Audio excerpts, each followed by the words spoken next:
Everyone, let's join our hands to start this wonderful evening.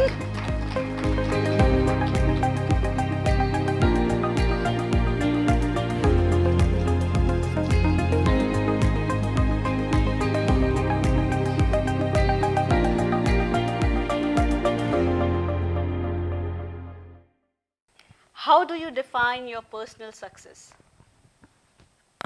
Defining personal success is something when I believe that something has been new in me and I have got something new values or some new values have been inculcating within me.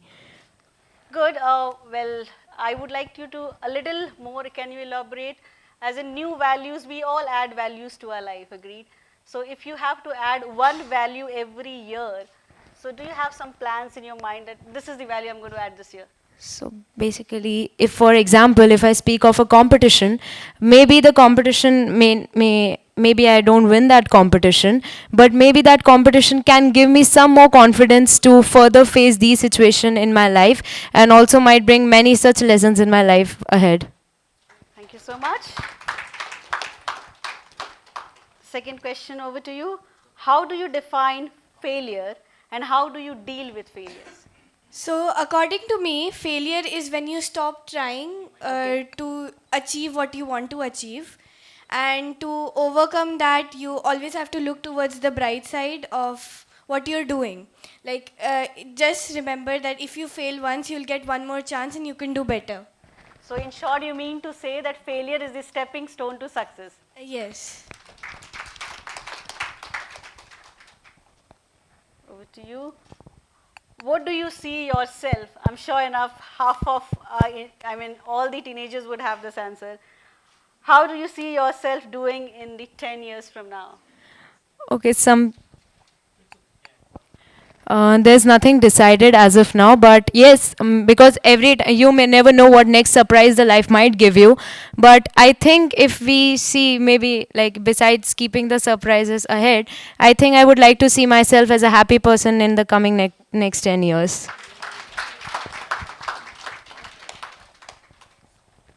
Good. Okay, what are your major concerns in life? So this is like a really vast question. Major concerns in life. So right now it is to focus on my studies and then give back what my parents have given me and basically focus on studies right now for examinations and being happy. Good. So happiness is something very, very common in all of us. So apart from studies, how do you, in your daily life, what are the extracurricular activities that you do? So apart from studies, I like public speaking Wow. and basically debates and discussions. So focusing on that too. Very good. Let's clap. Okay, the toughest question I have to ask, because even I was a student and somebody would have asked me, I would have given 2-pager answer to it. How do you deal with exam pressure? um, Dealing with exam pressure, first of all, accept. If you're not well prepared, just accept that you're not, and instead of getting scared, that would make the situation even worse. So basically, I think accepting the fact that whatever you have, the time you are left with, it's the only time you have to practice. So just go on and practice with it, and instead of getting under pressure, and that would make actually things worse than ever. So yeah, that's how I would like to answer. Well, I never knew the students have bang-on answers for all the questions. Okay. What is your opinion on parental expectations? So parental expectation is something that all students talk to each other about. Like every next day we talk about what our parents want us to be. But I think we should focus more on what we want to be. Because if we follow what our parents want us to be, we won't be happy. Like everybody wants to do something what they like in their future. So what parents say, we should also listen to that, but we should keep our opinion as like a priority. Good. Okay, and just a general random question. We all know that we have, the parents put a standard platform. You have to be a doctor, you have to be an engineer, you have to be a scientist. So how do you guys, you talk to internal, you said, when you meet a group of people and you say, my dad was saying to be a doctor, but I don't want to be a doctor because I don't even know how to operate this telescope, right? So when you talk among yourself, do you think that your group of people talk the same language which you are talking, or do there is a set of group of people who says, no, I'm going to do what exactly my parents are saying. There's again a set of people who says, no, I'm going to follow my passion and be something else. Do you ever come across such group of people? Yeah, so in my friend circle, my friends, some of them want to do what their parents want them to do, while others have their own opinion about what they want to do, like freelancing and other, like jobs which are not that common. Right, right. So you understand in today's world, if you do something exceptional, you excel. You will find a lot many of doctors, but if you, see, I always believe in this particular word, I'm a fan of this, passion. If your passion becomes your profession, nothing can be better than that. Yes. Agreed? Yes. Yes. Okay, how do you deal with anxiety and depression? As I mentioned, for the exam pressure, I would definitely would accept that yes, I have anxiety, and instead of getting much more of that and letting it, like telling my brain that there is nothing like that, that would actually divert the brain towards the next side.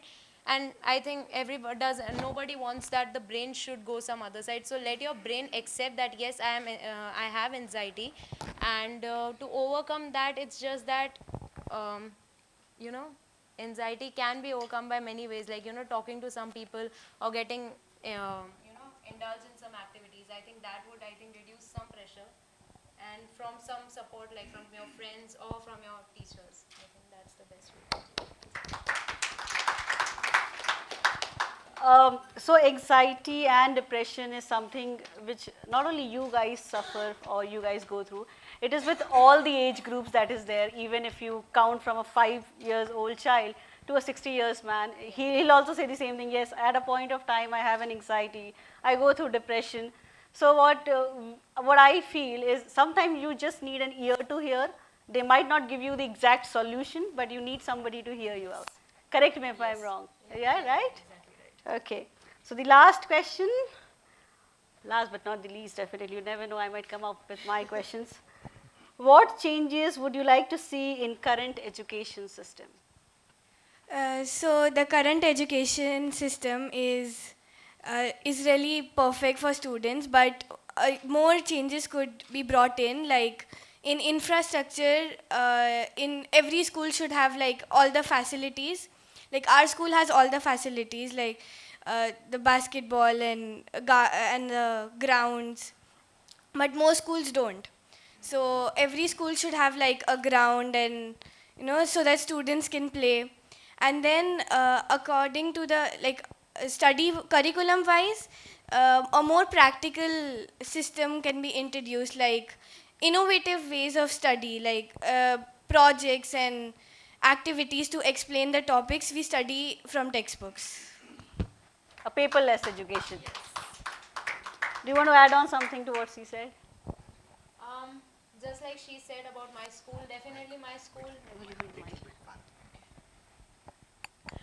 As she said about my school, that definitely it has some innovative things, like for example, education must be made simpler by having some games or with some plays which we have in our school. For example, conducting assemblies regarding some issues which are discussed in the books, but they remain till the class you study. But if you do something innovative like having assemblies or having discussions in your school, that would probably stay with you for your rest of the life. Well done. You guys look good. We're getting some energy here. Thanks for coming out on a Saturday. Right? Here we are. So I started my career as a Latin teacher, of all things. So I taught Latin for 6 years and loved it. Interestingly enough, the word passion comes from the word patior. Patior, pati, passa sum. Any Latin people? Anybody study Latin? Any grammarists? I did study Sanskrit for a year. That was, one time I was saying Sanskrit, German, ancient Greek. Korean, and of course English. So I'm a bit of a grammar geek. The word patir comes from the word that means to suffer, of all things, right? And the idea is that if you're passionate about something, it's worth suffering for. And I don't know if any of you have been across the world on an airplane, but coming here and being here with you all is definitely worth suffering on that plane ride and flipping your biological clock. So I'm going to make it worth your while, and it's going to, buckle up. It's going to be good. All right. So I started out. Oh, there it is. Good slideshow. Yeah, next slide. So I started out as a Latin teacher, and I found myself in Southern Oregon. I don't know if any of you have been to Southern Oregon. Any Tolkien fans? The Shire, The Hobbit. Am I outside of cultural references, perhaps? Well, basically, it's a valley, and there are hobbits running around. I found myself studying life coaching while I was teaching, and I was good friends with the principal of the school. We happened to have we had the same alma mater. We both went to Brown. He was a former Latin teacher. He became the head of the school. He said, as long as you're teaching them Latin, you can do whatever else you want. So I had this laboratory at my fingertips for 4 years. And with that, I tried out concept after concept with life coaching. And basically what life coaching is it's the profession, it's the practice of helping you gain clarity on what it is you really, really, truly want. Not what you think you want, not what you think you should want, but what it is that you really want. What are you really after? And then to help you craft your life to achieve it. That's life coaching. It's creating habits. It's creating the ability for you to start to become more sustainable in your life. How this came about, where life coaching came from, oh yeah, next slide. I'm so used to doing it on my little thing. It started with sports psychology. So the whole thing, next slide. So the whole thing started with Timothy Galloway. He wrote a book, The Inner Game of Tennis. He wrote this in 1977. Basically, this is the book that gave tennis its stereotype of being a mental game.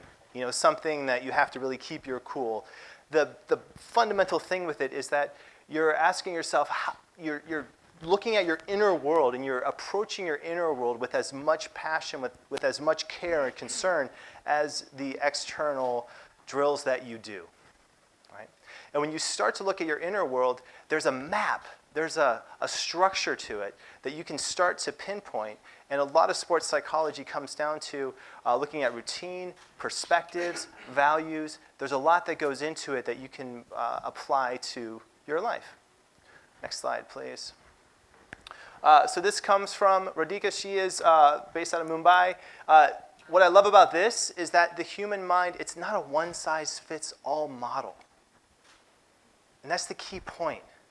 We're all unique individuals.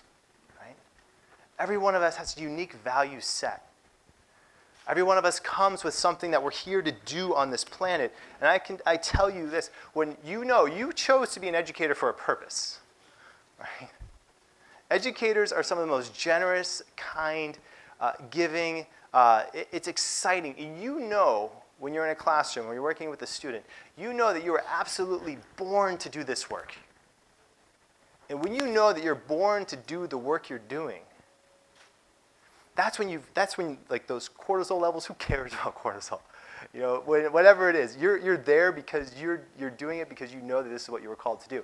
This is the journey. This is what we're all on here as educators for. So here we are. It's not a one-size-fits-all thing, and this idea that you're looking at that mindset, your mindset is just as important as the internal world, is just as important as the external world that you do. All right? Next slide, please. So the next thing that life coaching is based on is positive psychology. Positive psychology came around the mid-90s. And next slide. Positive psychology is the study of human flourishing. It's looking at what happens, what does it look like? What are the ingredients of our life when we're doing really well? Next slide. PERMA. So this was introducing a new theory of well-being. PERMA is a measurement. And flourishing, it's like the weather, right? You can't really measure weather. It's not something that you can touch, but you can weather gives a general feeling, right? You can measure temperature, you can measure precipitation, you can measure humidity, you can measure all those things. All those things together make up weather, right? Flourishing is the same way. And there are certain ingredients that you add to it, and if you can measure those little ingredients, but when you put all the ingredients together, that's when you get an idea of how well are you doing. And there are 5 things, generally speaking: positive emotions, engagement, relationships, meaning, and accomplishment. Right? As we know, there are a couple psychologists here in the room. PERMA shows up a lot in the studies of positive psychology. And so we have measurements, and we also have theories. Next slide, please. Some of my favorite theories: growth mindset. Right? Any Carol Dweck fans in the room? Woo, Carol Dweck! Yay! Broaden and build, strengths-based learning, hope theory, resilience, among others. So there is a theoretical basis for coaching that's founded in a lot of these. The one that is my absolute favorite is growth mindset. If it's not something you're familiar with, if I had to choose between learning about life coaching or learning about growth mindset when I was 10, I still would choose life coaching, but it'd be a really close race. Right? Growth mindset is that important. Let's go to the next slide. All right, so here is, this is a very early study. It was done in 2003 of the impact of coaching on goal attainment, metacognition, and mental health.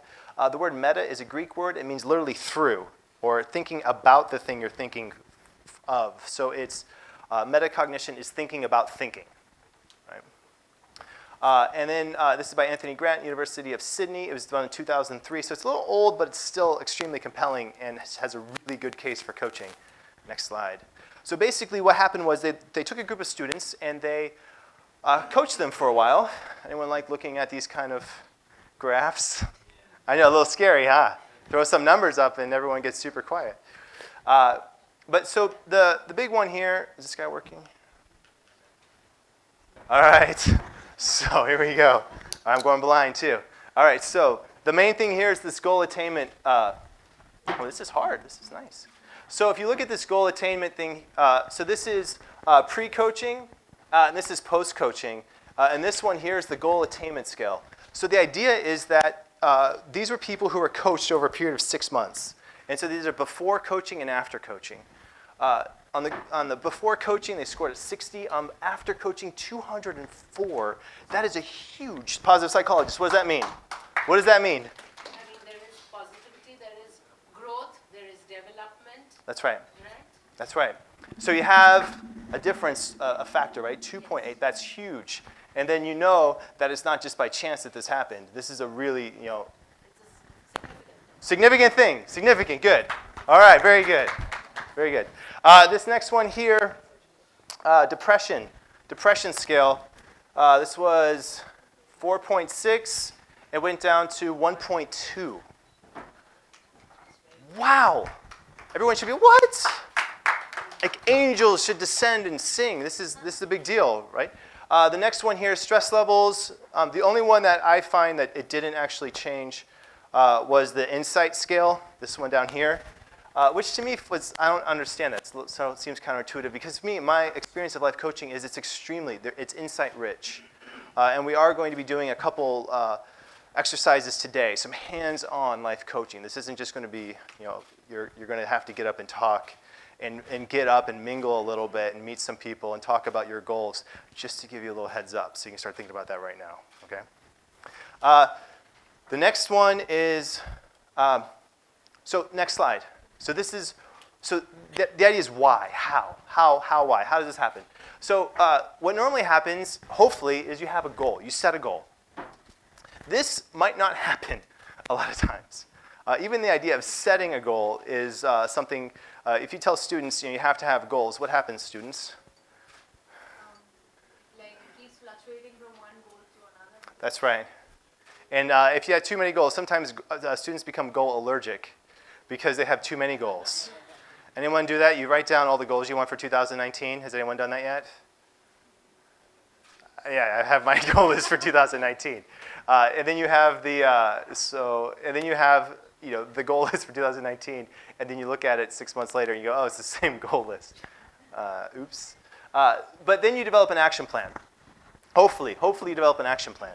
And this is where working with a coach comes into play, because what you're doing is, each fortnight, every 2 weeks, you're looking at and say, I'm setting a goal, right? I'm setting a goal for myself.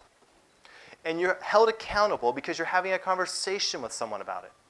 There's someone devoting his or her attention, curiosity, everything on you. It's as if you're borrowing another person's curiosity for that period of time, and you have to talk about what's going on in your life. What are your goals? What are your values? What do you care about? What perspectives are you in? What's your future self? What's your inner critic say? What are all the things that make you up, that internal world where you don't often get to have someone be curious about that? You now have someone listening very deeply to you. And that's extremely powerful.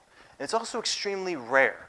I know it's rare in the United States. I imagine it's rare here in India. I'm not quite sure. I've only been here for 4 days now.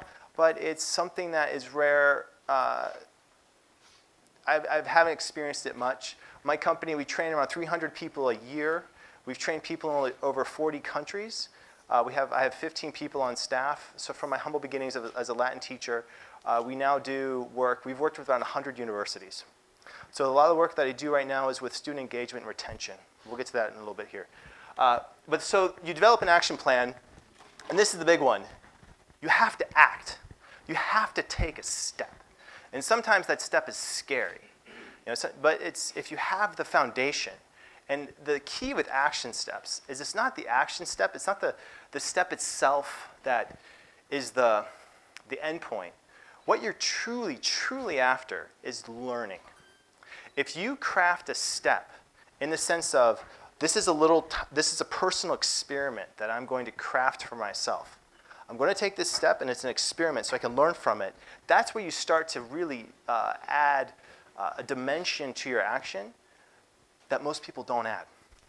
Most people, they take an action step, and I didn't do it. Okay, that didn't work. And then end story, like full stop. And then life happens, and you get hungry, and you go get a snack. So what you do with a coach, once you take an action step, you monitor it. What's going on? What worked, what didn't work? And you have to talk about it. You have someone there and say, well, why didn't you get to the gym? I don't know, didn't feel like it. Why didn't you feel like it? What's going on? What are you doing? So you monitor it, you evaluate, you look at if it's working, great. If not, then you change what's not working, and then you have this process again. This is the why. It's incredibly simple. It's not rocket science, but what coaching does, and there are a couple things that coaching avoids, is it avoids judgment. It avoids preconceptions. It avoids giving advice. Like when you're talking to a friend and your friend says, oh, I've done that too. Have you thought about this? How about that? And you get super annoyed. Yeah, that's not good coaching. Coaching is more about becoming curious, and it's looking at the client as if the client is the expert in his or her own life. And then you get curious about that. And when that happens, magic happens. And it's beautiful to witness. I've been coaching since 2005. So it's been 14 years. I started out, like I said, as a Latin teacher. I got trained as a coach, and then I wanted to start my own coaching practice. And basically, the only people younger than me were high school students. And it was actually worked out quite well because I was teaching high school students, and I had the support of the principal. And then what happened next was I started working with the older students of the high school students I was working with, the college students. And then I started getting involved at colleges. And then I started getting involved with colleges, and then you talk about retention and student engagement. That's where things really started to come into play. I've been a writer for Newsweek. That was a big turning point in my career. And then I had some press, and I was on the front page of Yahoo for about 3 hours. And I got 300 phone calls in 2 weeks. And that's what, thank you, yeah, Yahoo, woohoo! There's the clap, finally, we broke some ice, guys. I was waiting for that laugh, So finally you have something like this and it turns, and then the momentum happens. That was 2012. So in 2012, that's when things really started to click for me.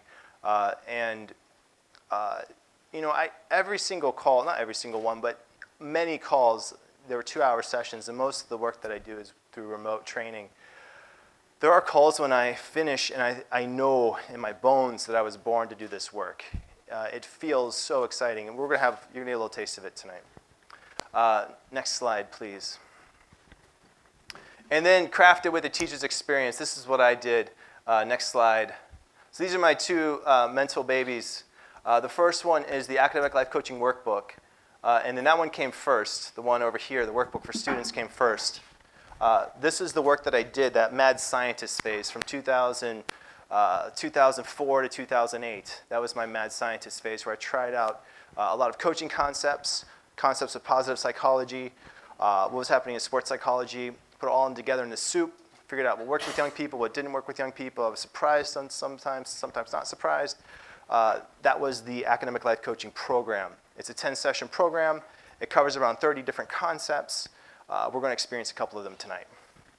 Out of that, people came and said, you're doing this work with students.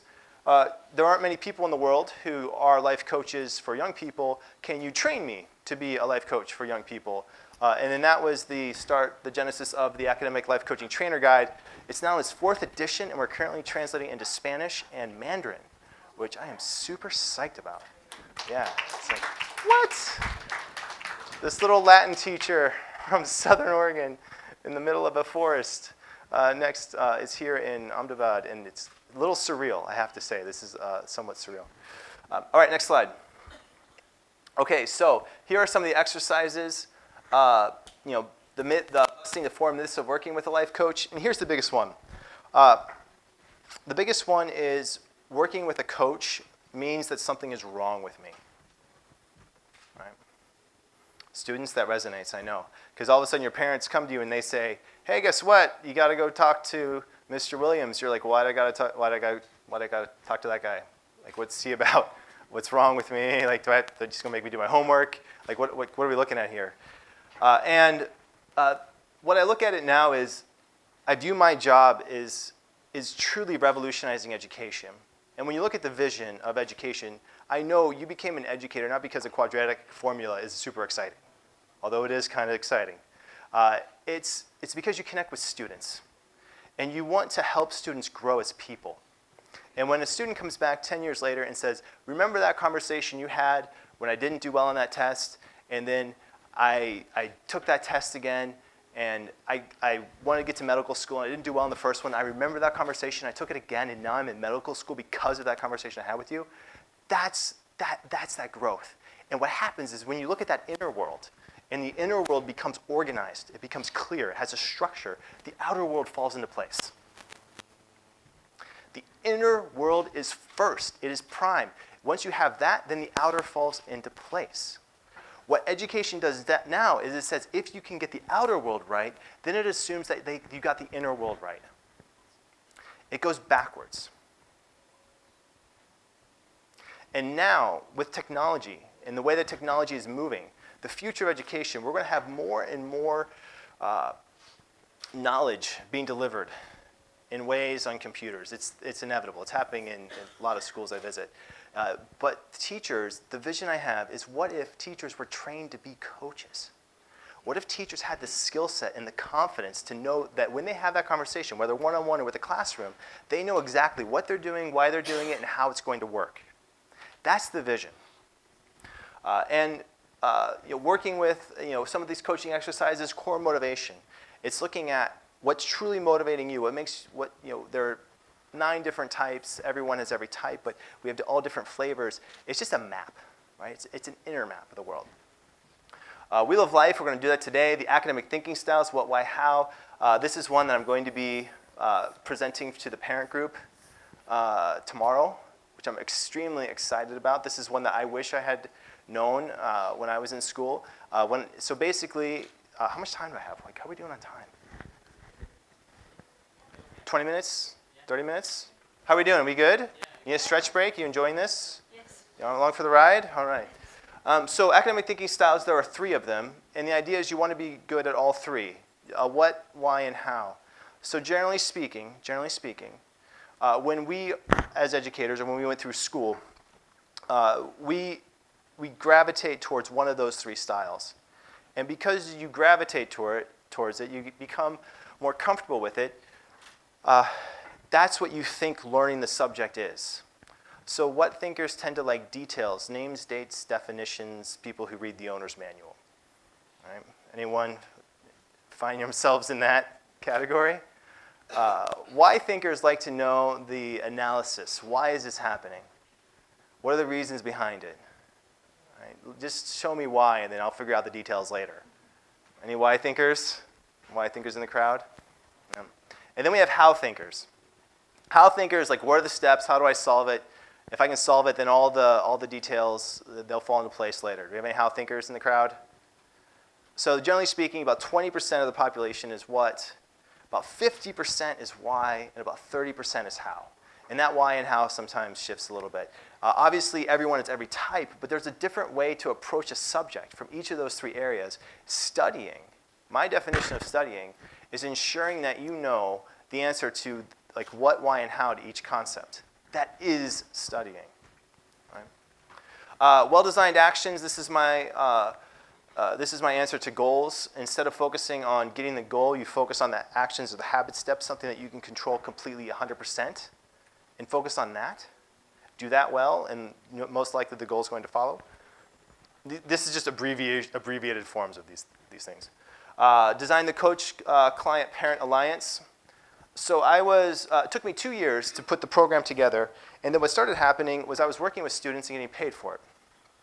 And then I realized very quickly that the parent is paying me to be a coach, but I'm working with a student, and so I'm delivering value to somebody who's not paying me, and someone's paying me who they're not really sure if I'm delivering value. So that's an odd triangle to be a part of. How do you navigate that? As educators, you're kind of in the same boat. You're kind of in that boat too. You're working with students, but as administrators, and now it's odd because now I feel like I'm more of an administrator than a teacher. So I have my own staff and faculty, and I realize the pressure of that is quite intense because you got to keep the teachers happy, you have to teach the students happy, and you have to keep the parents happy. That's a lot of people you have to keep happy. And then you have the school board, you got to keep them happy too. I mean, there's a lot that goes into that. Recipe for academic success systems, vision recordings. Let's go to the next one. Motivation styles. If I had to say, if I were an expert in anything in the teenage world, it would be motivation. So how do you motivate a young person? Not motivate them through grades, but how do you truly motivate somebody? And you know when you're motivated. And the reason for me, and what I think about procrastination, is that the reason to avoid procrastination isn't so that you don't miss out on the goal or whatever you're trying to achieve, but because it feels so good to do the very most important thing in your life. And to know in that moment, right here and now, I am doing the very most important action step I could possibly do. That is a rare gift to feel that feeling. And that is why you don't want to procrastinate. By the way, procrastinate pro means, off to the side, and crass means tomorrow. So you're literally putting it forward to tomorrow, right? Procrastinate. I love etymology, by the way. It's one of the things that, when I studied Latin, I wanted to be a writer. So I have a couple books. Right now I'm working on, I have a couple projects. I want to share them at the end. Setting reminders, assumption chart, perspectives, values, future pacing, inner critic, future self, assumptions and relationships, and resilience. So these are the book, right? Let's go to the next slide. Some facts. So crafted from experience as a Latin teacher. I've been training people since 2009. I've trained 1,500 coaches. Been in the CNN, Huffington Post, Wall Street Journal, Associated Press. And I've trained over people at 100 universities by now. So about half the work that I do right now is through. Thanks. Yeah, it's a little odd, like looking at it and feeling like 10 years has gone by and this is what's happened.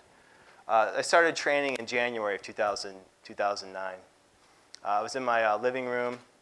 It was two people contacted me. The first person to contact me was Rawan from Dubai. That was the first person to ever contact me about training. And Rawan contacted me, and then Gina Halstead from Boston contacted me within a 2-week period. I've never been contacted before. And I said, all right, let's do it. So I was in Portland, Oregon, which is in the upper this way, the upper, left-hand corner, right above California. One of my favorite T-shirts is, there's California, there's Oregon, and it says Oregon is above California. I always think that's kind of cute. So here we are on this laptop, and so I have that. Those black MacBooks. Remember those guys for a period of time? So I had one of those. I had speakerphones. So Gina in Boston was on speakerphone, and Rawan was on the laptop from Dubai. And I was imagining in Portland, Oregon, Boston is talking to Dubai through the air of Portland. Like, that always blew my mind. And then the other thing that I always thought was kind of fun was that if you took the world away, that everyone on the opposite side of the world, they're upside down right now. So they're not like the same, you know what I mean? Like, I always think of them like, oh, here they are. No, they're on the other side. Anyway. All right, so next slide, please. The training guide, next slide. Yeah, so that's all the countries. And now India's on the map too. We have Satish and Ankeeta who put this together. And I really am tickled to death. It really, truly is an honor to be here. And the whole plane ride over, I was thinking about this moment, specifically this talk. Let's go. Next slide. All right, so here are a couple things. If you are, as an educator, and you get excited about life coaching, you think, life coaching's the best. I want to bring it to my school. Woohoo! Parents most likely will not get as enthusiastic about it because we don't understand it. And we like what we understand. Right? The thing about marketing coaching is you have to market the problem you solve. And if you market the problem, if you say these are the 3 problems that coaching solves, then all of a sudden you get everyone's attention. And you saw the 2 students up here earlier. What were their biggest concern, right? Stress around grades might be the biggest concern that students have. Quickly followed by anxiety about the future. Right? Followed with frustration in relationships, which often come because they're stressed about grades, and they're anxious about their future, and their parents are even more stressed about their grades and even more anxious about their future. Right? So now you have this, you start talking about these things, all of a sudden you get students, you get their attention. Right? So and I've worked with a number of institutions, and the key to working with an institution and the key to making this whole thing work is the institution has to think, I need to market this well enough that they would come to it even if I were an entrepreneur, even if I were doing this and they had to either choose to sign up. The institutions who say, you know what, I'm just going to make every student have to go work with a coach no matter what. So you are now required to work with a coach. That doesn't work because now you're coaching a prisoner and they're already prisoners in your classroom. They don't want to be prisoners in I know it's a harsh word, but I felt like it. And so you guys are here by invite, so it's kind of like an audience. I'm used to working with, so I taught language, right, from 7th grade to 12th grade, which corresponds to the education system here too. And I think after you face a room full of 7th graders, nothing scares you. I don't know how it is in India. I imagine it's the same. You wonder, you're like, no, don't, they'll like be like doing their thing, like touching the next person, you're like, stop touching that person. And they'll do it again like 3 times. After that, you get conditioned. It's going to be okay. Anything else is going to be okay. So this is it. If you really want to get people's attention, you have to, as I say, I've seen squirrels here. Like you have to sell, you sell a squirrel a nut. You don't sell, something that a squirrel doesn't want. They don't know about that. We don't buy cars because combustion is awesome. You buy a car because you need to get someplace. All right, next slide. On an institutional level, what administrators are dealing with is either overly stressed or unengaged students. I don't know about you, but it seems like students either go to one end of the spectrum. They tend to be the ones who are the happy medium, and those are lovely. But most of the time, there's a lot of stress. Right? And what always amazes me is sometimes students get stressed out about the total wrong things to get stressed out about. And they look at the grades. How can I get a better grade? Can I do extra credit? What can I do? Can I get on this test? Lots of test prep, things like that. Upset parents, unhappy teachers, overwhelmed faculty. How are you doing? How are your cortisol levels? You feel them going up? We should move this slide on very quickly, right? These are the challenge points. So let's look at a project that I did here. Next slide, please. Here's a challenge. So The University of Oklahoma. It's a big state school. They are in the middle of the United States. Quick geography. They're right above Texas. They had an average freshman retention of 86%, which is not bad for a big school like that. But for a state school to be financially healthy, they need to have above 90%. That's the rate that it needs to be. So there was a dean, Kathleen Shea Smith. She came out of Florida State. They did a life coaching program, and then she was recruited to the University of Oklahoma, and she found me. She was interested in someone who did academic coaching and did coaching that was certified. And right now, my company, Coach Training EDU, we're in the process of becoming accredited through the U.S. Department of Education. So we'll become accredited hopefully in 2 years and become a real .edu. We're like the little engine that could. It's a huge deal. It's so hard. But it's something that we're trying to do because it just further legitimizes the profession of coaching. So Kathleen contacts me. We train about 30 of their people across 6 different departments. The idea was to create a culture shift, to coaching. 2 years later, next slide, they had a retention of 92%. That was 200 students. 200 students stayed in school above the average. That was huge. You can think about the revenue that university was now earning because of that. It made a really massive difference in what was going on in the university. A lot of my work now is because of this project. So I was just mentioning the Chronicle of Higher Education, which is basically one of the biggest publications in the higher ed. And from that, I think 6 schools have recently hopped on board as well. We have grown as a company. We've doubled in the last year, and I think we're on pace to double again. It really, truly is growing that quickly. Next slide. And there's a training guide. Next slide. All right, ready for some coaching? With that introduction, ready to get some coaching experience here? All right, let's do it. All right, next slide. Okay, so I imagine everyone here has a piece of paper and a pen. Go ahead and craft a wheel of life. Basically, it looks like a little wheel. Cut it up in 8 slices. And in the 8 little slices, and by the way, this is the stereotypical first exercise that you will ever do as in any life coach training program. The wheel of life is, this is like the meat and potatoes of, I don't know what it'd be. By the way, I love Indian food. It's so good. It's so good. Every time, what's funny about it, if you look like me and you order Indian food at an Indian restaurant, they always tell you, watch out, it's spicy. And then they give you the food, and it's not that spicy. Because they all tone it down, and they say, well, sorry, they toned it down for you because they didn't think you could handle it. Yeah. All right. So here you go. So if you are an adult, you want to change school with career, profession, and grades, finances. All right? That's the 2 modifications if you are earning money. The idea is you want to look at this and ask yourself the question, how satisfied are you right now on a scale of 1 to 10 with this area of your life? And can I walk? Does this mic let me walk around? Can I travel? Yeah? There are no squeaky spots? All right. So, that's nice. So on a scale of 1 to 10, you look at how satisfied you are with that area of your life. So career is your career, your finances, your family. You can split this into 2. You can have your significant other, or you can have your extended family. Your friends. Health is health and exercise. Fun. How much fun you're having. And your room. So for students, this is often a fun one. For adults, you can say, what's your current level of organization? How happy are you with your to-do list, your systems? What's your email inbox look like?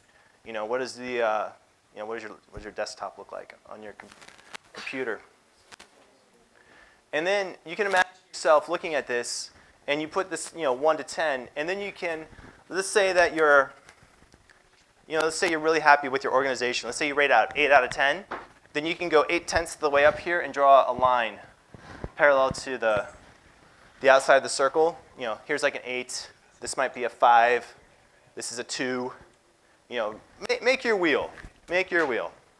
The idea is this is a metaphor for your life. If these wheels were on your life car, how bumpy would the ride be? Right? That's the idea. I'm going to go to the next slide, and then I'm going to come right back. So let's do the next slide. All right. So here we are. Learn, be, do. When most people start to become a coach, or when most people try to learn about coaching, they ask a lot of doing questions. How does that make you feel? What would it be like if you accomplished that? What do you need to do? It's a very stereotypical question pattern. It's very stereotypical across many different cultures. What I tend to push people towards is to become more comfortable with learning questions and being questions. Learning questions were, what do you hope to learn about yourself? So here, I'm going to ask a series of coaching questions, just so you get a flavor of the kind of coaching question, and then we're going to hop off in groups of 2, and then you get to listen, and then you're going to ask questions for about 2 minutes, 3 minutes each. All right? So looking at your wheel, all right, looking at your wheel, what jumps out, both good and bad? Looking at your wheel, what jumps out? Good and bad. Just notice where your mind goes.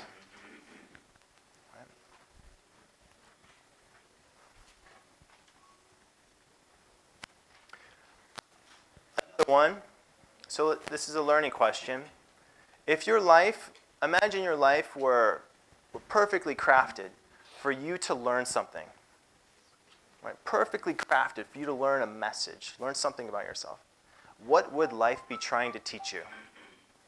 Makes me feel at home. I totally love the noise. No, I don't apologize. It's fine. It makes me feel like I'm back at home in a classroom. What would life be trying to teach you? Here's a being question for you. What characteristic in 2019, what characteristic do you hope to develop within yourself? In the next year, what characteristic do you hope to develop more of within yourself?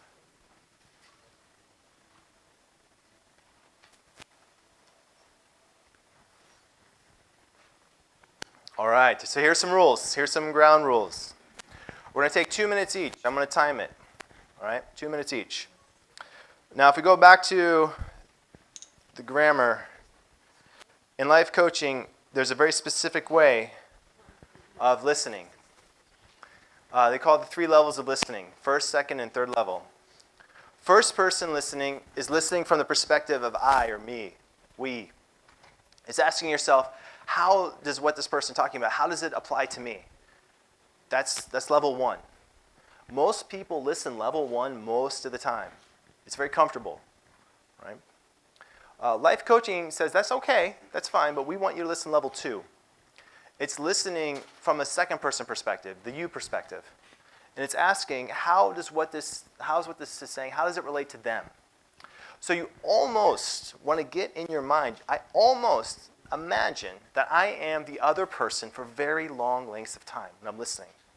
So you want to imagine you're the other person and not relate to them, not think, oh, have they thought about this? Like, what about that? No, it's you imagine you're the other person, and it's like you become this curious child, and you get to let your curiosity go wherever it wants to go. That's level 2 listening. And when you get trained in level 2 listening over long periods of time, it's amazing what happens because you start to become curious. Your natural human curiosity will go in different directions. It's a beautiful thing. Level 3 listening is when you're listening and you're also feeling your own emotion, and you become curious about your own emotion as if it has something to do with what your client, what the person you're talking with is saying. And so when you get really good at level 2 listening, level 3 listening is extremely powerful because you know whether or not you're in level 1. Right? Make sense? So for these 2 minutes, I invite you to ask questions, right? You can ask those 3 questions, but sit back and listen. And when the person is talking, listen from the perspective of nothing needs to change. There's no action step they need to do. You're listening to them as if you are going into a museum And all the ideas they have are paintings. And you're going into that museum and you're just reveling in it. You're in awe of it. You're not trying to change it. You don't go into an art museum and say, let me get that eraser out and, nah, it's not where it should be. I need to go fix that. No, it's not that. I'm going there and I'm asking, I'm just like a child, like just open-eyed, curious. Right? So if there's no one around you, you might have to stand up. And if you meet someone new, that's even better. Let's do it. Let's stand up. I know it's a big ask. We're all comfortable and you're relaxed. Let's stand up, take a little stretch. Breathe, feel your feet on the floor, maybe even give a little wiggle. And then go ahead and find someone, you're going to make eye contact, find somebody. And then we're going to go 2 minutes each. I'll keep time. It's going to get really loud. There's going to be lots of talking, so when you hear it, switch. That means switch. So the person who is the coach becomes the client becomes the coach. All right? And it's a good opportunity to network, right? You get to meet another educator who you haven't necessarily met. And that's one of the reasons why we're here. All right, so ready? All right, marks, get set, go. 2 minutes. That's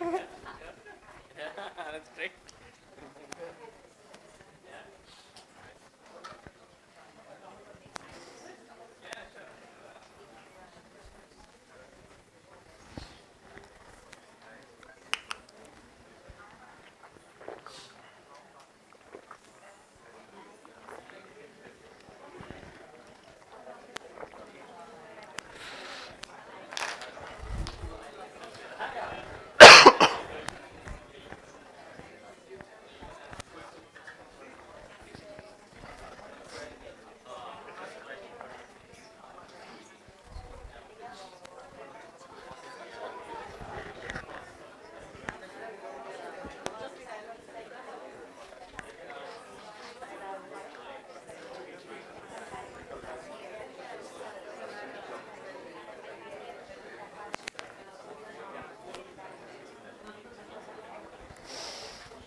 Take another 20 seconds, then switch.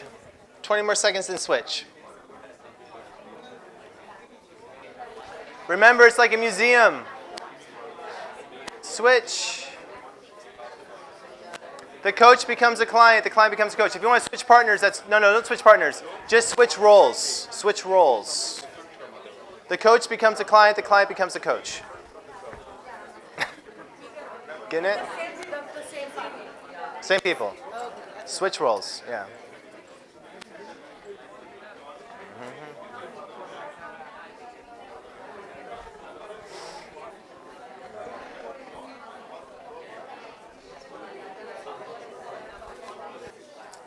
All right.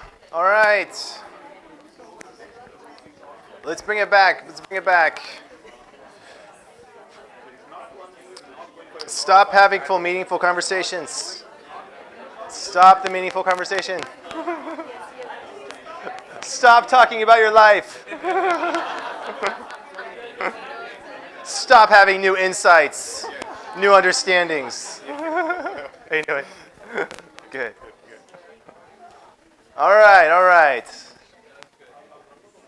That feels good, right? Good energy. Lots of smiles, lots of happy. All right, what'd you get? What takeaways? What was it like being a client? Let's start there. What was it like being a client? Being able to talk. I know that it's your turn to talk. You don't have to compete, or relate. You just get to talk about you, and it's totally fun. Yes? So when you're given an opportunity to talk, and specifically given in a situation where you necessarily don't know the person you're talking to, I think it gives you a lot of perspective into yourself. That's right. You actually start to question yourself, that I'm opening up to a new person, so do I really think that? And I think a lot is revealed to yourself about you. That's it. That's it. Yeah. Let's get that mic. Let's have two more people. So you can imagine, that times 15, right? If you had a whole 30 minutes and they were trained to ask you really amazing questions, what would happen at the end of the 30 minutes, right? And then you make a little change, right? You make a change, and then you set your life on a slightly different trajectory, right? And so you're in a different spot. And then another 2 weeks come by, and you're talking again to that same person. Did you do the action step? Did you do what you said you were going to do? If not, why? What learning can we get from that? Okay, well, let's try it again. Let's try something different. And then you do it again, 2 weeks. And then your life tends to take its different trajectory. Life is not this linear thing. It's exponential. Change happens exponentially. And then it's those little drips. You take one step, you do the same action again and again and again. A year later, you've done it 365 times. That's a huge thing. This is the power of coaching. All right, two more. We got a mic, too, so you can be vocally assisted. Oh, she's got the mic. Awesome. Come on, two more. And then we'll do a Q&A. Or we can do more. I have one more exercise planned if we have time. Thank you. As she said that, yes, it was an opportunity to speak to somebody whom I do not know. But when I started listening to her, I realized that we both have so many things in common because our profession is the same. So that was a time when I could actually understand what she was talking about. So it made me feel that, yes, she is also in the same pace, sailing in the same boat, and we somewhere share the same kind of concerns and coming up with the same kind of solutions. Absolutely. What's fun about this, thank you. What's fun about this, too, is that once you, over here? One over here, I think I saw a hand over here. Yay. 1 second. So what's fun about that, too, is once you break through the crust, right? Once you break through the little details of life, everyone's surprisingly the same. Everyone has a dream they're after. Everyone has a fear they're fighting. And everyone has a struggle that they're in. It's universal. Totally universal. It's not like there are some people who've made it and they never have to, struggle. No, it's there. But the coaching perspective on struggle is that it's there for a reason, and we can use it. We can have a purpose out of it. So when there is something negative that happens, it's okay. How can we use this? How can I use this to generate learning? That's the coaching perspective. And so from this perspective, you don't really want to solve it, but you want to generate insight and learning from it. And when you generate insight and learning from it, the problem doesn't solve; it dissolves. Right? Your mindset shifts. The level of thinking shifts so great that the problem doesn't even make sense anymore. That's what you're trying to accomplish as a coach. All right. Hi, good evening, John. Good evening, everybody. So when I was doing this activity, I was initially a little, adding to what ma'am already said. But before that, I was a little nervous and not sure about how I will be judged or perceived by the other person. But as I started talking, I realized that it's not as tough. There is somebody who's listening, and here is the time when I can speak, and I'm not sure whether the person is going to judge me, but I might just get an insight into my own self. So that is how I felt while talking. That's it. One more. All right. Okay. We're getting warmed up now. Actually, I met a known person. He said, let's talk. So things are a little different. But what happened suddenly, you gave a very little time. Fortunately, that little time was so much revealing. I could feel that in that 2 minutes, I could see myself in perspective. That's right. And I think as if we have talked volumes. That's right. in that few minutes. So I think when we are focused with this life coaching, it does help, you know. So that's really nice. Thank you so much for this Yeah, thank opportunity. you. So here's what I know to be true. After having coached, I've coached over, I don't know, 500 people. I think I've logged over 3,200 coaching hours. That's a lot of coaching.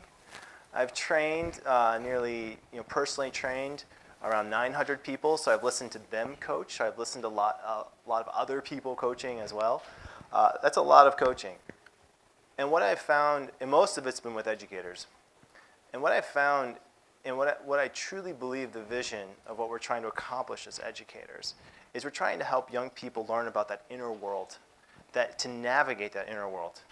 And as an educator, you know when you were born to do this work, and you know that the vision of education. What makes me so excited about this is I feel like it truly is a global movement, where we have an opportunity to practice what we've done a little bit tonight, and to bring more empathy and listening and curiosity into this world that desperately needs it. And this is the kind of culture change that I think that the world is crying out for. And so this is why I've devoted my professional career to this profession. It's been an absolute joy to be here. Thank you. Let's do a Q&A, right? Let's do it. And now normally what happens is everyone's kind of quiet, and then one or two people go, and then we don't have enough time. So if you have a question, get it in now. Now's the time. Does life coaching, academic life coaching to be specific, help people in their mid-20s or maybe beyond that? Yes. Only for students? It does help people in their mid-20s. So interestingly enough, so I was trained, back in the early 2000s with an institution that focused on working with adults. So the way that life coaching worked, so it started with sports psychology came, that's in the 1970s. Then you have a lot of corporate mentorship programs that happened in the corporate world in the 80s. Right, so now you have companies figured out that if you have people working with a mentor doing these kind of exercises, you have a better team, you make more money, so there's an ROI now involved, and so there's funds, and then there becomes a little bit of structure. Out of that, there's an organization that was founded to give standards of coaching, was founded in the mid-90s. So it was around 1995. And then you have positive psychology that starts in 1998. A lot of that was for corporate work. Even positive psychology. A lot of the positive psychologists, they also do work in organizations. So that's what I was trained in. So what I did, because I was teaching, was I took what was happening with adults and I modified it to work with students. And the biggest change between working with an adult and a student is who sets the agenda. When you're working with an adult, it's way easy for the adult to say, this is what I'm working on, this is what I want to focus on, these are the action steps, this is what success would mean. You ask a 15-year-old that, and it's like a deer in headlights. They're like, what? I don't know. You get a lot of I don't knows. Right? It's rare when a student knows what they want to do. So that's the creation of the academic life coaching program. So pure life coaching would not involve like a textbook like that. It would be more free flow. So to answer your question, absolutely yes. In fact, it was designed to work with people, adults. I had to modify it to work with younger people. But yeah, that's how it came to be. Yeah. If you were given a chance, would you like to work more with students, teenagers, or adults? Students all the way. Students all the way. Because, I mean, it's so I live in Oregon. It snows in Oregon. And so I live in the Columbia River Gorge, which is about a 60-minute drive east of Portland, which is the next biggest city. So think of, pine trees, eagles, water, rivers, and a mountain. So I'm up on the mountain, and I'm super annoyed because the lift closed and I have to go trudge back to the thing. I'm all mad about life. And then I turn around, and there's a student I coached. 5 years later, right? And he comes to me and he says, my life is totally changed because of the work that we did. And you think about it. You think about it, right? So he was 19 when we started working together. He's now 24. How many more decades of his life does he have, right? And so the crazy part is you start to get used to that. Because you know that if you're, right, 2 minutes, right? You had 2 minutes. What was that was like? Now imagine you had 30-minute sessions. And you did that I worked with him for 3 years. So I met with him once every other week for 3 years. You can imagine the bond, the relationship that gets formed there. And now with social media, I connected with students. I get to see them grow up. I get to see their kids. It's amazing, like the kind of thing that happens. So yeah, students all the way, 100%. Yeah. So I think so a lot of the training that I do is online, right? And so they're 2-hour sessions once a week, takes 6 months, so 24 sessions. About half that time is spent coaching and being coached. My thesis on this is that, or hypothesis on this, is that you learn as much as a client as you learn as a coach. So in that 2-minute time, you realize, wow, this is what it's like. This is what it's like when my coach just lets me talk, as opposed to ask me questions. Or let's say a coach asks you a question that shuts you down a little bit, like, well, have you thought about this, and this might get in the way? And then you feel your energy drop a little bit, and you go, oh, I'm not going to go do that, because that could be something, that's just not that useful. So I think part of it is, part of the value is knowing what it feels like to be coached. And, so I'm away, right? And so I'm away, and I get a phone call from a person in my company, and there are like 5 fires. Like there are 5 problems that I have to go put out, like right after this, because it's morning time over there. So I got to go get on the horn and make some phone calls here. But because I am coached, I'm not totally freaking out. I understand that there are different things, and there's one problem that came up that I think will actually be useful because it's forcing us to change our system. That's the coaching perspective. And I don't know that I would have been able to build this company with just my experience as a Latin teacher, without any business experience, without having the opportunity of working with a coach. That is I feel like that is the secret sauce. If you're looking at a corporate world, the general guideline is that working with a coach makes you about 20% more effective. It's not like it's this amazing, your life's going to be rainbows and butterflies, but it's, you're looking at 20% better performance. But you multiply that by a team of people, yeah, that starts to matter. And then there's a synergy that gets involved. So everyone in my organization, everyone from the person who does, keeps track of the books and the admin and finances to the person who does the enrollment calls, I put everyone through the coach training. I said, everyone here is going to get coached. So it's part of the deal. And it truly does make an amazing team. My team is, I love them. It's amazing. We have a morning meeting. We're all virtual, so we hop on a webinar for about an hour each morning, and usually start with a coaching question. It's totally worth it. It's totally worth it. Yeah, that time you spend connecting like that. Yeah. So, is there a situation when a client asks you something, but you don't really know how to answer it? So how do you deal with that? That's a good question. This is happening right now. I'm not really sure. So what do you mean? Let's say the client says, the client says a problem which you really don't know how to answer. Yeah. That's a great question. Can everyone hear that? When a client asks a question, you really don't know how to deal with it, right? Those are the best kinds. Because the purpose of a coach isn't to have the solution, but the purpose of the coach is to get curious. And there's this, right? Yeah, it's curiosity. And the word curiosity comes from the Latin word cura, which means to care. So curiosity, the idea is that if you care about something, you want to look after it, you want to take care of it. You look at it, you go, oh, is the plant, does it need more water? Does it need more soil? What's it need? You're asking yourself those questions, that's curiosity. And so when someone is asking you those questions, you feel like they care. And there's something that's a generous question. Like when you're meeting somebody and they ask you a question and you go, oh, that's such a nice question. That's a generous question. And that's what you get trained to do. You get trained to ask those generous questions and then truly be able to listen without judgment. And what inevitably happens is they start talking. And then a whole new world opens up. It's like a whole new insight happens.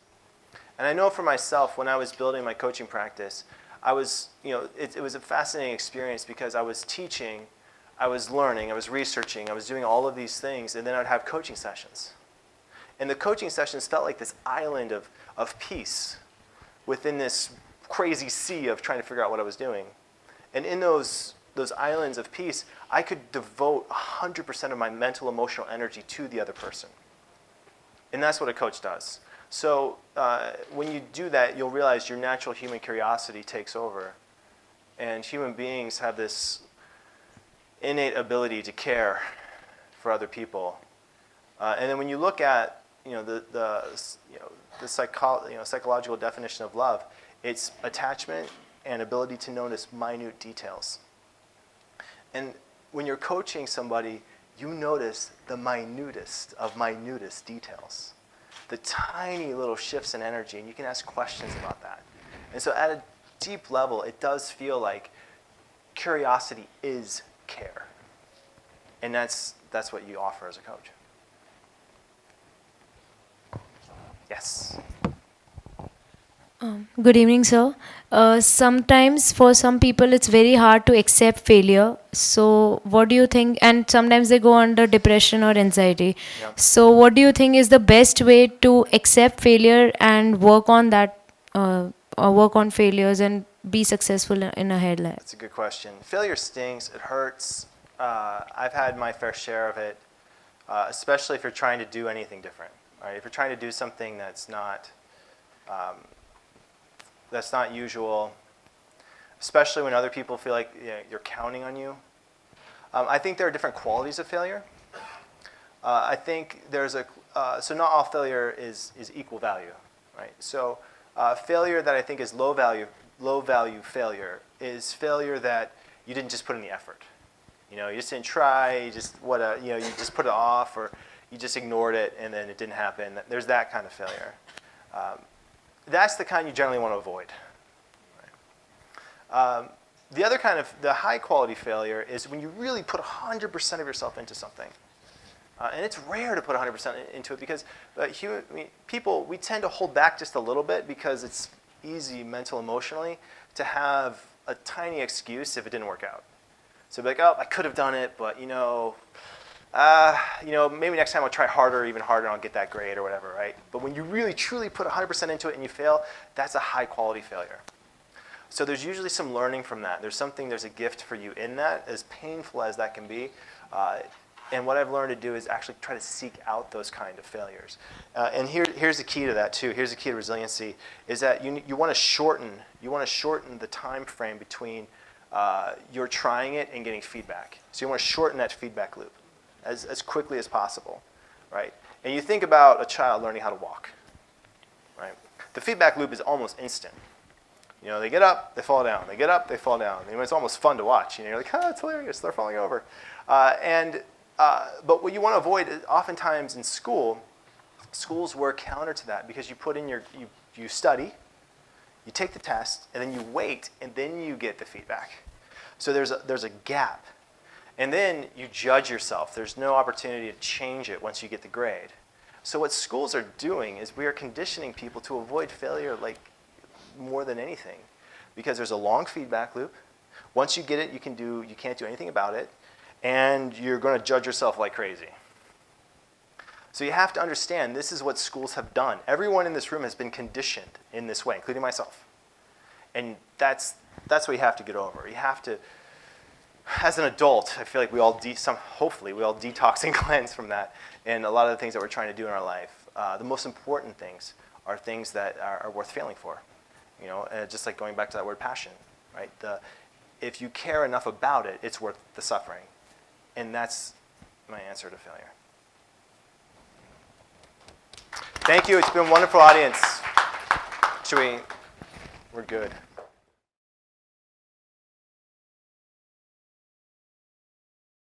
Let's put a huge round of applause for them.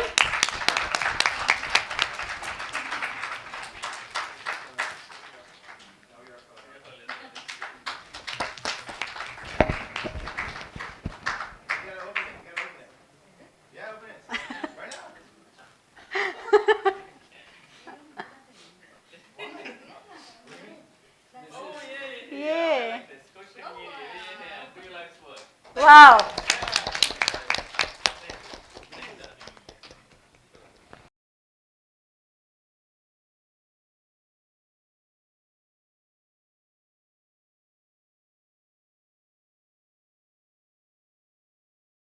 Hello, everybody. So nowadays there is something going on like this. How is the Josh?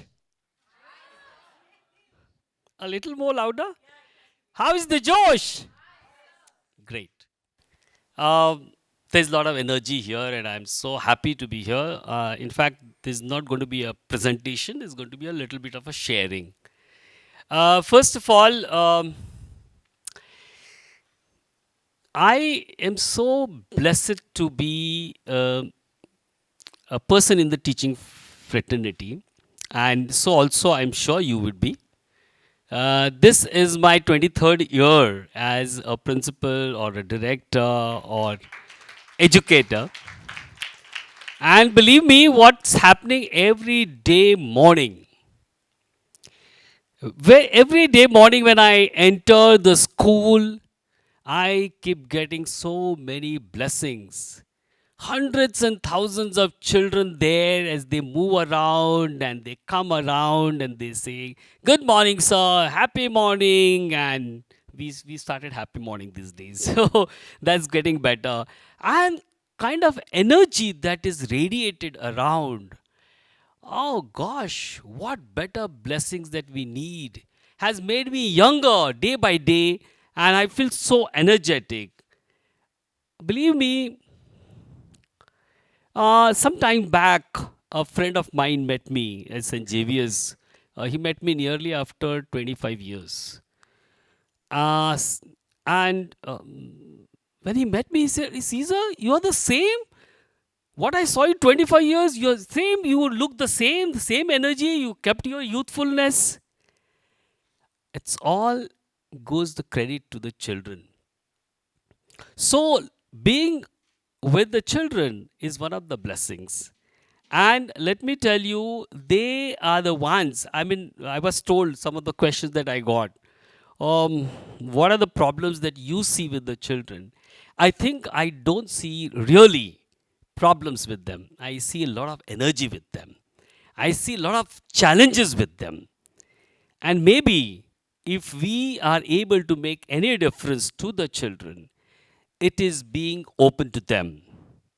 So, my day in the morning at 7:45 begins, and even till 11 o'clock, 12 o'clock, even 2:30, we still start calling children, and the children say, "Good morning, sir." 2:45, you still have children saying good morning. The morning never ends. Why is it so?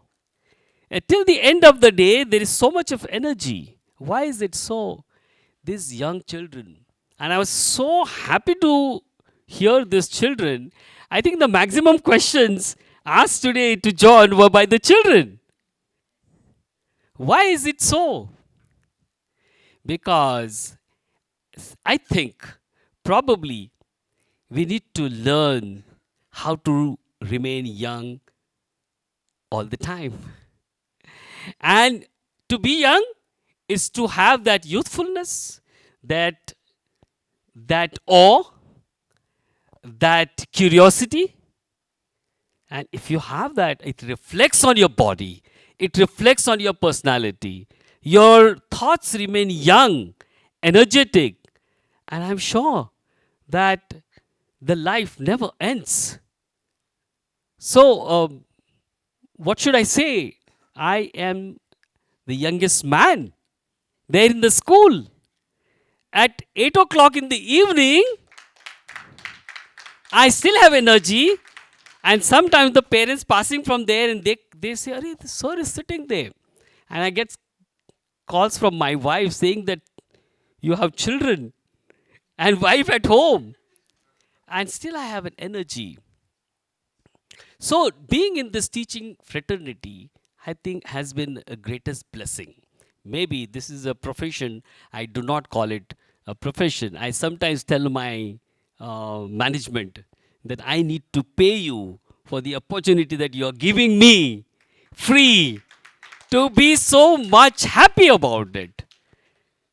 Uh, well, having said that, let me tell you the challenges that I see with the children.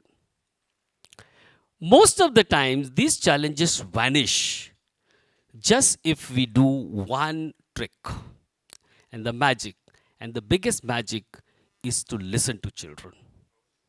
The biggest magic is to have a smile and interact with them, be there with them, and I don't think that the children would have challenges unresolved. The problem only comes when there is a gap. And the gap happens when you are not able to go into the world of the children. The time for that change comes when children move from 6th to 7th. You will begin to see the children up to grade 6. They come close to you and they hug you and they meet you. After 7th standard, you will begin to see they begin to keep slightly distance. You see, the other children will come, but these children, I am seeing sometimes the change happening suddenly. These children begin to keep a little distance. Why is it so? I think that is a time, probably, is a delicate time for children. That is the time when the changes are appearing physically, psychologically, mentally, socially. So our intervention as educators is the most critical there. So according to my experience, when you create that environment of being transparent and open, I think that bridges the gap. Whereas if you begin to judge them, if you begin to look at them with suspicion, I think the gap widens. So it is not necessary that they need help. In fact, it is we who need help, according to me. And the most difficult thing is, most sad thing is, when you are not able to penetrate or understand what the child is going through, that becomes the moment of the pain points for us.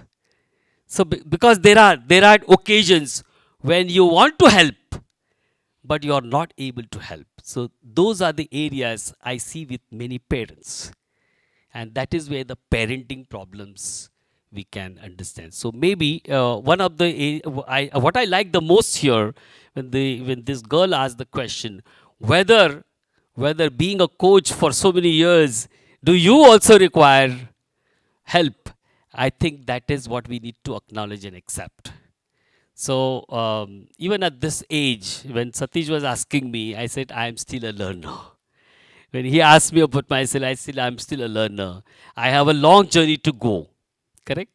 And here in this hall, there are people who are much senior to me. I can see them, most learned. And yet, we all need to make a beginning once again, because the generation has changed. And since the generation has changed, we need to change ourselves. I think that is a call for all of us. So I think I don't want to talk much about it. If you have any questions, probably we could have it more interactive. All right. Any questions? As we are all in the education and we have been going through with a different scenario in the school, day-to-day life. Regarding insight and the thought processing, which is very need to be understand much more in detail. How do you find the difference between insight and the thought processing, and which at times gets dominated? And as being an educator, and we are all principals, we need to understand much better and have a patience on it. So can you just give us some kind of tips where we can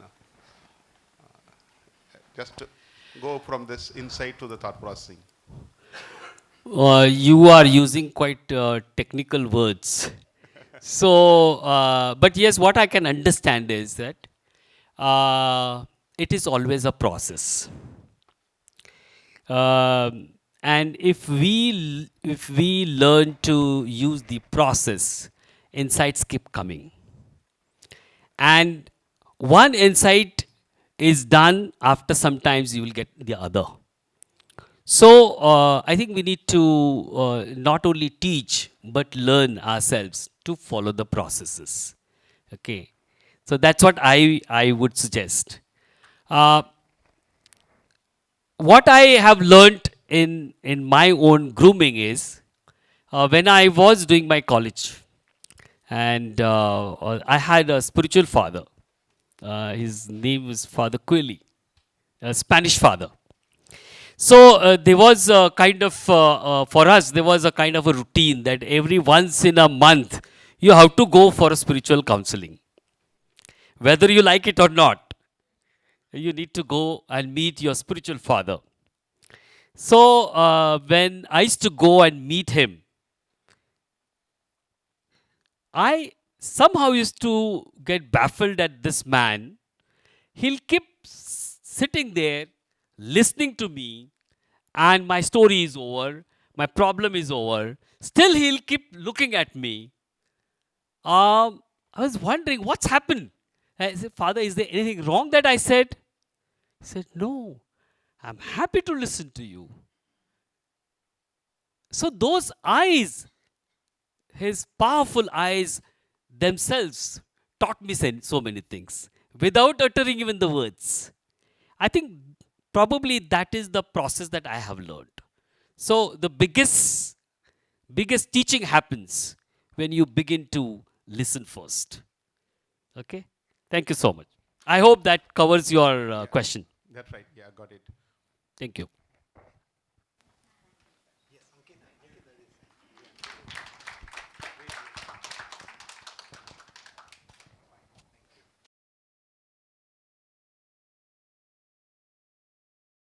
We request your opinion on teenage addictions that you are noticing currently. Mobile phone. Yes, that is one very, very much. The mobile phone addiction which is there. To a certain extent, I tell you, when you sit and talk, yes, it is an addiction. Children are very much. But who gives the mobile phone to small children? I ask that as a question. Parents. What happens is, of course, life situation is such. Father is working, mother is working. And when you have very small children in the house, and you see children are very much enamored by all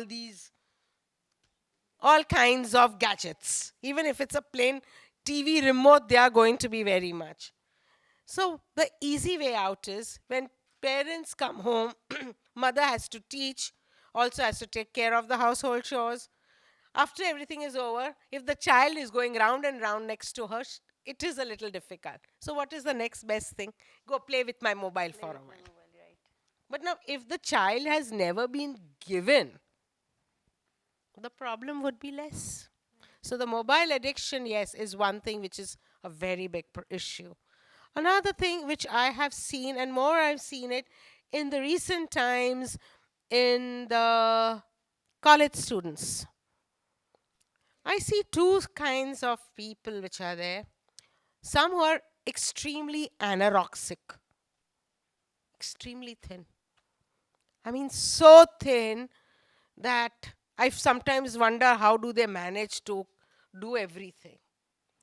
So, I mean, that thing is there, that you have that size zero concept which is there. I mean, it's an addiction. It's an addiction with children. You ask them to have something and they'll immediately start counting their calories.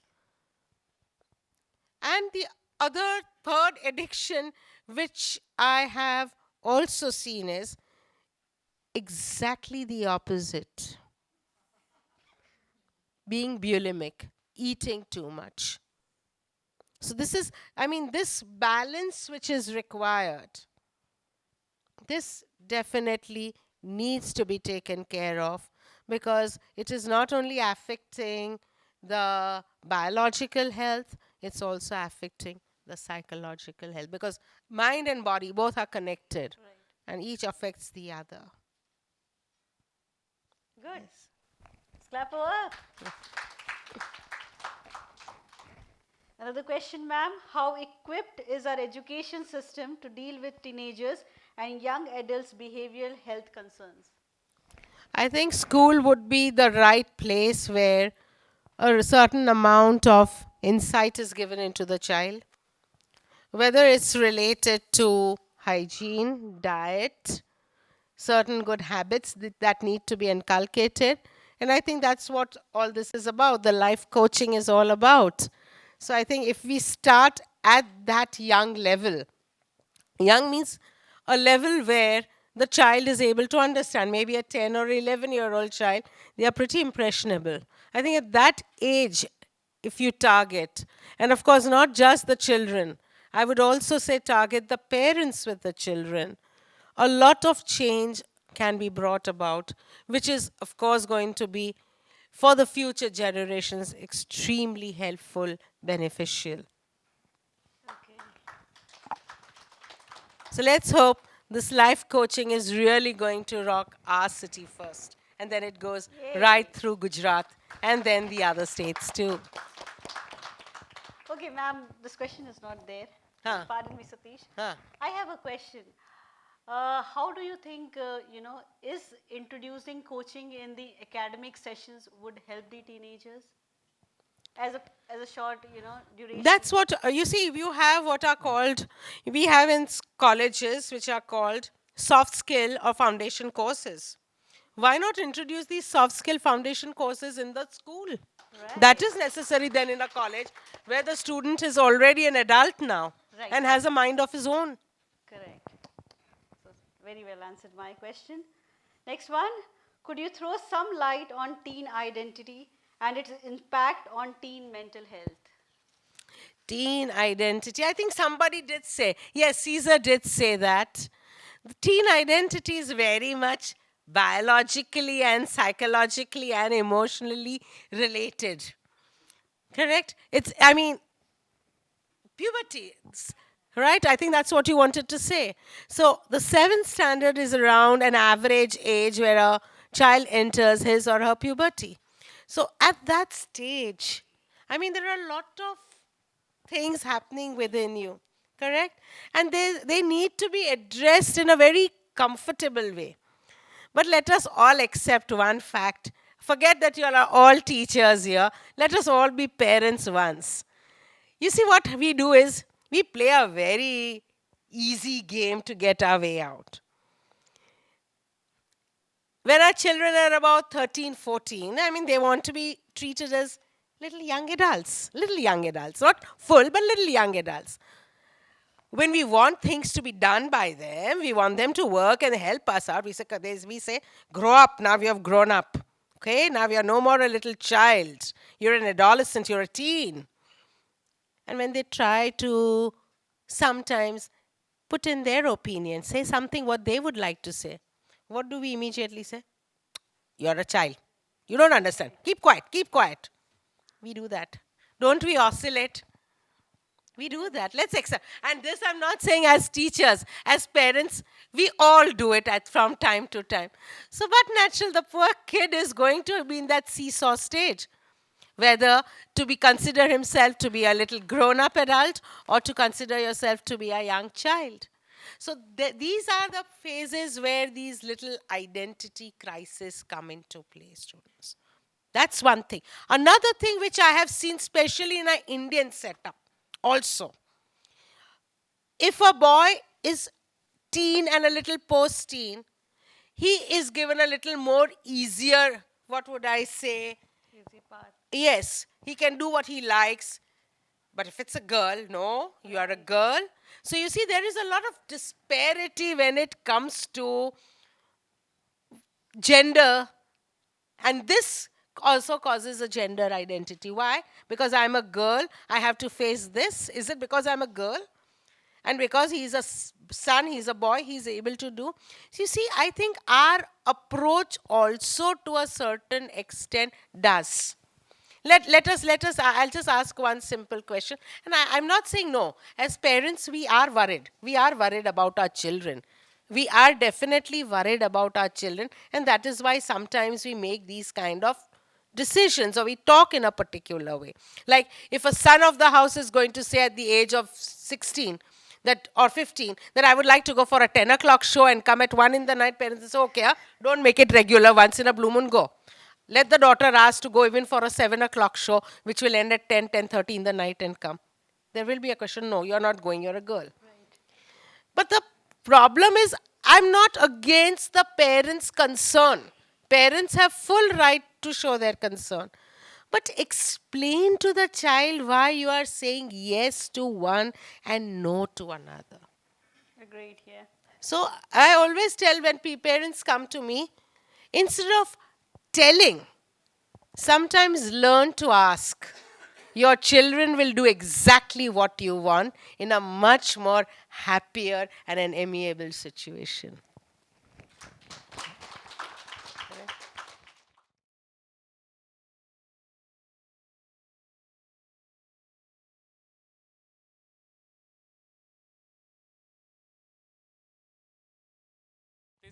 This is a very important occasion because I did about 19 years of education overall, over the 3-4 programs, degrees that I acquired. I never had an opportunity to appreciate, thank one of my teachers on a forum like this. So I have a moment of gratitude that my coach, John Andrew Williams, flew down all the way, and he's right here. And so I have to thank you. So it's an honor. It's an honor that he's come down. Having said that, we're focusing on two things: mind training and body training. Now, if we give you a whole lot of concepts and you're not aware biologically where you are, that's exactly why we started with the biofeedback on a voluntary basis. There's heart rate variance. There are various modalities in which you can be aware of where you are physically and then bring in the concepts. Now, what's impressive is the amazing results that we have found. Just over 10 sessions. I'll just run a video through. So our larger mission is centered around youth, teens, adolescents, teachers, and parents. So that's the core stakeholders. We work with them closely. And what I'll do now is to run a small video of one of our students, and you can see it, and then we can continue the conversation. Flow Global Institute's journey to transform teenage lives through academic life coaching took us to Sharjah, a beautiful city. When you are clear on your purpose and are driven by passion, the power of your actions have transformational impact. We bring to you our students' stories for inspiration.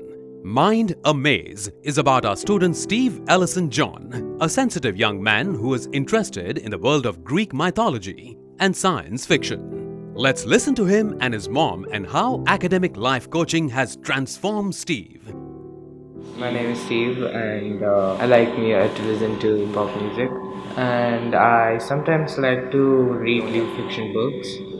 And my favorite movie is Maze Runner 3. And also I like to play video games. I was into gaming. I thought I could get paid for playing games or anything like that, or I could since I was interested in music, I could do a part-time job. Well, it helped me to control my anger even more. It helped me improve my social and communication skills with others and helped me improve my confidence, how to manage my time each day. I like the fact that it was activity oriented, and it also helped me to know more about myself, and also basically just change the settings in my life. Before I never used to plan. I would just study. Then just after that, I started planning ahead. Steve was born to us after 4 years. He was a lot pampered, and he was a lot hyper. He used to talk so much, he used to run around, and he was so adamant in getting certain things. When the younger one came, he automatically mellowed down, and somehow he got into a cocoon where very shy and introvert. He became a lot interested in books, watching videos, YouTube videos, and games, basically gaming, and maybe because he was introduced to gadgets, because father is into gadgets, and maybe due to distraction, he was not doing great on studies, and he felt that he cannot do. He was low on confidence. That is why we thought we should boost his confidence, especially when children bully him. He feels very hurt. He was very sensitive, and tears roll down his eyes. Although teachers are there for him to take care in school, I wanted a professional who would speak to him one-on-one so that he can open up and shed his inhibitions and then come up better. In the sessions, he slowly opened up, and he was very interested in the sessions. He would look forward to the sessions. And I found visible changes in him. He started having more confidence and more responsible, especially in academics. He became more responsible, and now I can see him taking interest in studies, and he wants to do well. He sits late to study. Earlier he wasn't bothered so much. Now I can see that he wants to finish something and then go to bed. See, I hope this continues, and he gets better in gaining self-confidence and becoming responsible to face this competitive world.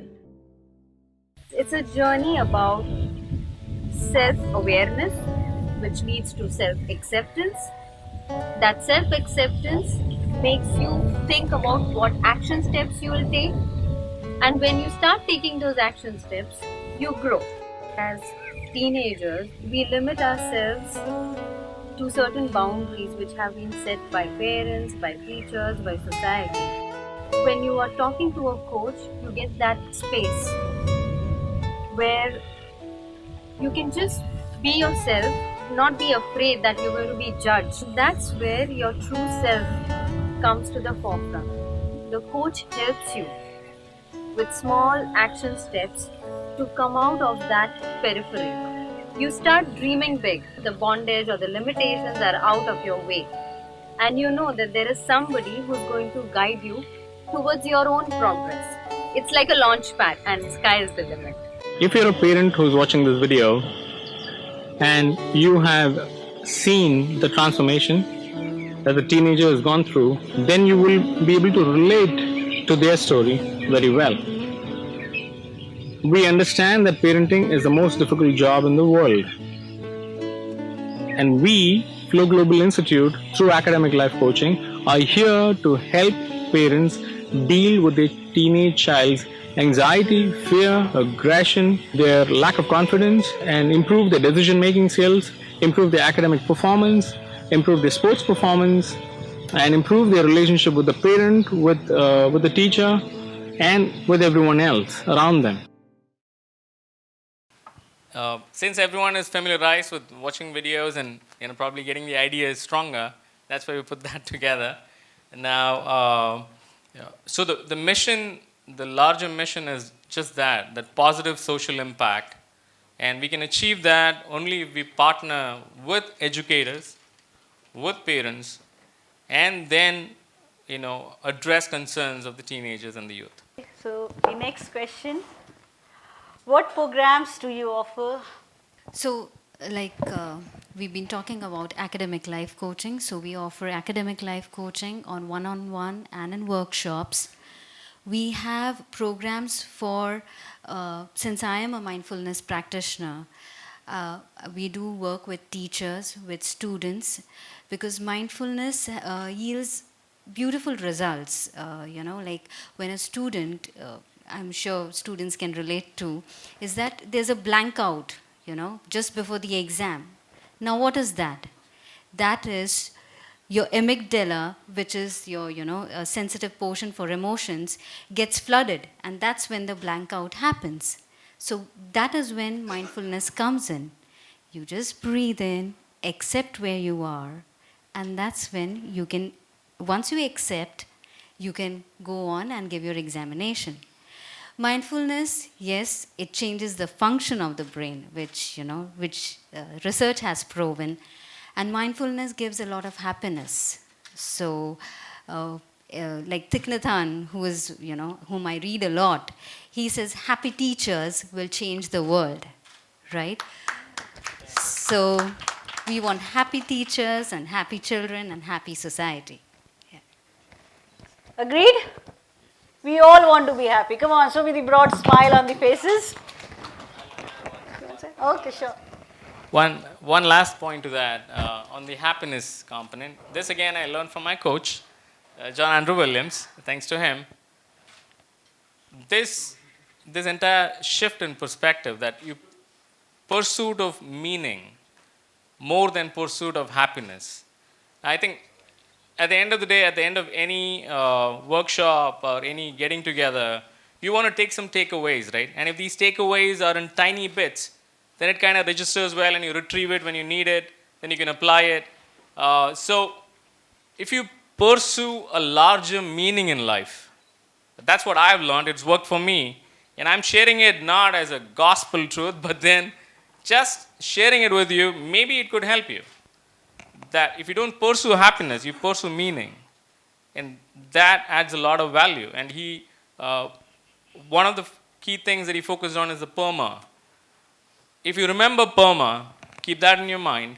That can be one big takeaway. If you take one or two bits of what the student said in the beginning, that could be a good takeaway. If you add the components that came in with Mr. Cesar de Silva, if you add those couple of components which came in from the doctor's view, this entire thing string together, even if it is 5 ideas that you've landed on, I'm sure it'll have a transformative impact in your life. And I thank all of you for being here Saturday evening, for sitting through, for listening to us, for encouraging us, for clapping along. And I request all of you to join us for dinner. Thank you so much.